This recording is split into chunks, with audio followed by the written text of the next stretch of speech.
জয় পরাজয় তো আমাদের জীবনেরই অংশ।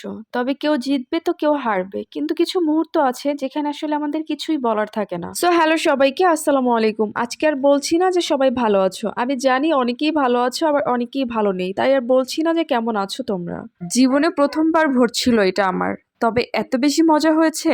আমি তো আমার এখানে ভোট দিয়ে তারপরে আমি আমার নানু বাড়ি গিয়েছিলাম সবার সাথে দেখা করার জন্য। প্রতিবারই নানু বাড়ি থেকে আসার সময় নানু খুব মন খারাপ করে, সাথে মামাতো বোনটাও। এইবার তো নানু অনেক কান্না করেছে আমার ছোট মেয়েটার জন্য। সবার মন খারাপ দেখে আমার অনেক বেশি খারাপ লাগে। ওইখানে তো তারা অনেকেই থাকে, আর এখানে তো আমি একা থাকি। আমার আরো বেশি খারাপ লাগে আসার সময়। যত কিছুই হোক না কেন আর যতই খারাপ লাগুক, মেয়ে হয়ে জন্ম নিয়েছি, সো রান্না তো করতেই হবে। বাসায় এসে আমি রান্না বান্নার কাজে ব্যস্ত হয়ে গিয়েছি। আর এই যে কি একটা ভোট দিয়েছি, হাতের কালির দাগই তো যাচ্ছে না। বাসায় আসতে আসতে অলমোস্ট দুপুর 1:30 বেজে গেছে। তো ভাবলাম তাহলে এই বেলাটা ডিম ভাজি দিয়েই খেয়ে নিব। তবে আমার হাজবেন্ডের নাকি তাতে একদমই চলবে না, তার জন্য নাকি তরকারি রান্না করতে হবে। সে বলেছে একটা হলেও তরকারি রান্না করো।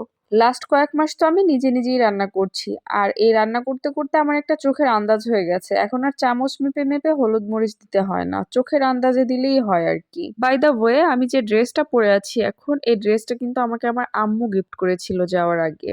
তবে আমার পরা হয়নি, আজকে পরলাম। ড্রেসের কোয়ালিটি এত বেশি সুন্দর, কাপড়টাও অনেক বেশি সুন্দর, গায়ে পরে খুবই আরাম। তাছাড়া কালারটাও অনেক বেশি ভালো লাগছে আমার কাছে। সিম্পল ড্রেস আমার সবসময় পছন্দ, আর সেটাই আমি সবসময় কিনি। যদি কখনো গর্জিয়াস ড্রেস কিনেই ফেলি তবে সেটা আর পরা হয় না, আর পরলেও হয়তো 2-1 বার পরি, এরপরে ওটা আলমারিতেই পড়ে থাকে। এরকম আমার কয়েকটা ড্রেসই পরে আছে, আর পরা হয় না কখনো।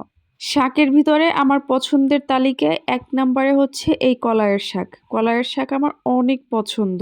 এই বছর আমার এখনো কলাইয়ের শাক খাওয়া হয়নি। এই আমাদের এইখানে আশেপাশে যে বাজার আছে সেখানে এভাবে পাওয়াও যায় না সচরাচর। সব কাজই আল্লাহর রহমতে মোটামুটি শিখেছি, পারতেছি, আরো শিখতেছি আলহামদুলিল্লাহ। তবে যাই বলেন না কেন, এই শাক কুচাতে গেলে আমার না এত বিরক্ত লাগে।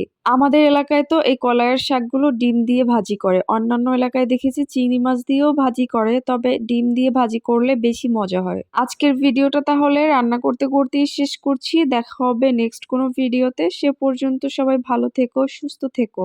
আমার জন্য দোয়া করো। আল্লাহ হাফেজ। আসসালামু আলাইকুম।